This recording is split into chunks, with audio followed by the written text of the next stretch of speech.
Hi YouTube friends, Hans here with the Harbor Freight Mini Mill CNC project.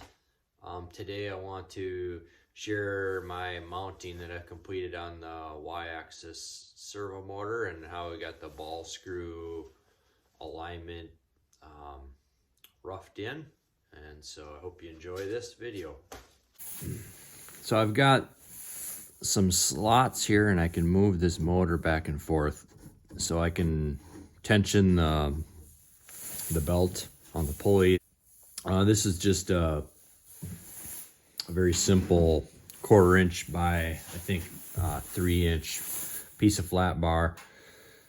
You know, I chose to go the route of remote mounting the motors. I've discovered or covered that before. I know one of our fellow YouTubers, Florin, commented that, you know, there would be some benefits to going direct drive. Well, I'll share. I read some articles. Eventually I'll post like a bill of materials for this thing, and I'll also share some of the other articles I was reading that led me this way. But I feel like, you know, this is pretty easy. This part itself, the bearing is going to be mounted in here. The bearings, which I haven't purchased yet. I'll take this apart and show you, but there's basically just a cup that holds the bearing, and then this is the bearing retainer. It's dual purpose. It mounts the motor, and it's also bearing retainer. So I had to face this edge and make it square to these surfaces. I have the screw mounted in here. Now, mind you, that's not the end of the ball screw that it's going to be. It will actually be this. The bearing that I'm getting has a 10mm ID, and well, it's about the width of this flat portion of the shank.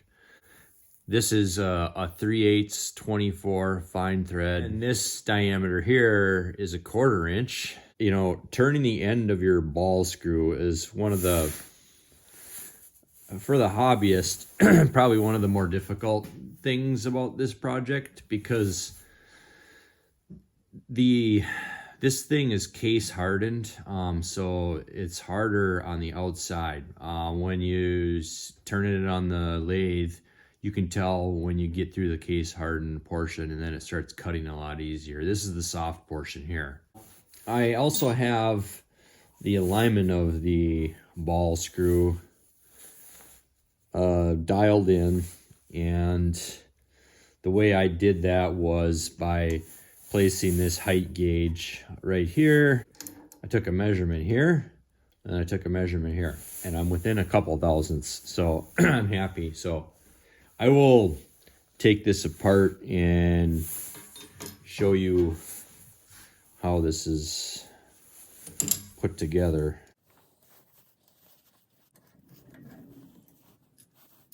So this is the bearing retainer. There's a little lip right there. So the actual bearing is going to be wider than this fake one. And it's going to be pressed up against that shoulder. I'm machining shims for the OD and the ID. I'll do a separate video on that. I'm choosing to overhang. I'm just going to have the ball nut and the bearing on this end, and so I'm going to pick this up here. And that end of the ball screw here, this end of the ball screw is going to be unsupported. I don't have to worry about alignment with another bearing over there doing it this way. If this is a high-speed rotation, you can get some dynamic, you know, whipping action going on. That's not going to be happening with my whatever it is, 600 watt motor on this thing that doesn't have a very high spindle speed. I'm not going to be cutting chips at 500 inches per minute.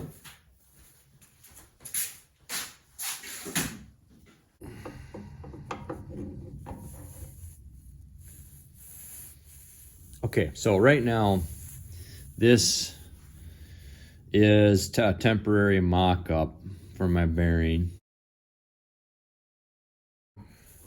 So I've got to be able to come all the way this way, and you can see that there's on that ball nut there's some screws. They need clearance. This is the farthest it can come that way, so it works. And these screws are going into those tapped holes. I just happen to have, there was a slot in this, so you know, I'm going to end up drilling and tapping a couple holes into this casting of the saddle.